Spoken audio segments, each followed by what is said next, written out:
Halo Sobat Kisiners, kembali lagi dalam NutriTalk Update. Dalam video kali ini aku akan membahas terkait penyakit kanker. Kanker merupakan suatu proses perubahan pada pertumbuhan sel dan regulasi sel yang tumbuh tidak terkendali atau pembelahan sel melebihi batas normal. Menyerang jaringan biologis di dekatnya, bermigrasi ke jaringan tubuh yang lain melalui sirkulasi darah atau sistem limfatik sehingga disebut metastasis. Kanker merupakan penyebab kematian ketiga terbesar di Indonesia. Berdasarkan data Pusat Observasi Global, lebih dari 408.661 kasus baru dan hampir 242.099 kematian di Indonesia pada tahun 2022. Dengan jumlah kematian tertinggi diakibatkan oleh kanker payudara, kanker leher rahim, kanker paru, dan kanker kolorektal. Selain itu, kanker payudara dan kanker paru menjadi kanker dengan jumlah kasus tertinggi pada perempuan dan laki-laki. Terdapat lebih dari 80% pasien kanker mengalami penurunan berat badan lebih dari 10% dalam waktu 6 bulan. Hal ini mengindikasikan permasalahan penyakit kanker berkaitan dengan status gizi dan pada akhirnya akan mempengaruhi kualitas hidup pasien kanker. Ada banyak faktor yang terlibat dalam proses karsinogenik, dimulai dari tahap inisiasi ketika terjadi transformasi sel sebagai akibat dari interaksi sel tubuh dengan zat yang bersifat karsinogen, yaitu zat-zat kimia, radiasi atau virus. Dan ada beberapa faktor resiko kanker, yaitu usia, perilaku hidup, dan pola makan, serta keturunan. Gaya hidup yang tidak sehat seperti merokok merupakan sebagai faktor resiko utama yang menyebabkan lebih dari 20% kematian akibat kanker di dunia. Berbagai prosedur medis dari tindakan diagnostik seperti pembedahan, kemoterapi, dan radiasi. Terapi kanker seperti kemoterapi dan radiasi memberikan efek ketidaknyamanan bagi pasien.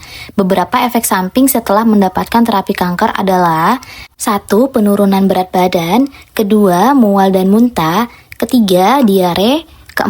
Sariawan dan luka pada tenggorokan, 5. Penurunan nafsu makan, 6. Rambut rontok, 7. Imunitas tubuh menurun, 8. Sulit tidur, dan yang terakhir adalah rasa lelah. Syarat diet kanker yaitu kalori disesuaikan dengan kondisi pasien dan penyakitnya, protein sedang sampai tinggi, 3. Lemak sedang, 4.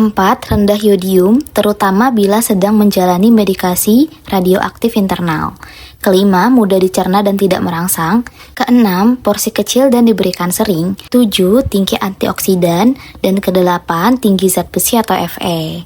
Berikut tips mengatasi masalah makan setelah menjalani terapi kanker. Bila pasien menderita anoreksia atau tidak nafsu makan, dianjurkan memilih makanan yang disukai. Hindari minum sebelum makan. Cobalah motivasi diri Anda untuk makan, karena makan adalah bagian penting dalam proses penyembuhan. Sediakan makanan dalam porsi kecil, dari bau makanan yang menyengat. Bila mengalami perubahan terhadap makanan dan minuman diberikan dengan suhu ruang atau dingin. Tambahkan bumbu yang sesuai untuk menambah rasa. Makanan diberikan dalam bentuk segar seperti sari buah atau jus. Basahi mulut Anda dengan air sebelum makan. Bila mengalami kesulitan mengunyah atau menelan, minum dengan menggunakan sedotan. Disarankan makanan disaring atau cair. Makanan dan minuman diberikan dengan suhu ruang atau dingin. Menghindari makanan terlalu asin dan asam. Bila mulut kering, dianjurkan minum 8-10 gelas per hari. Makanan dan minuman diberikan dengan suhu dingin. Kunyah permen karet rendah gula atau hard candy.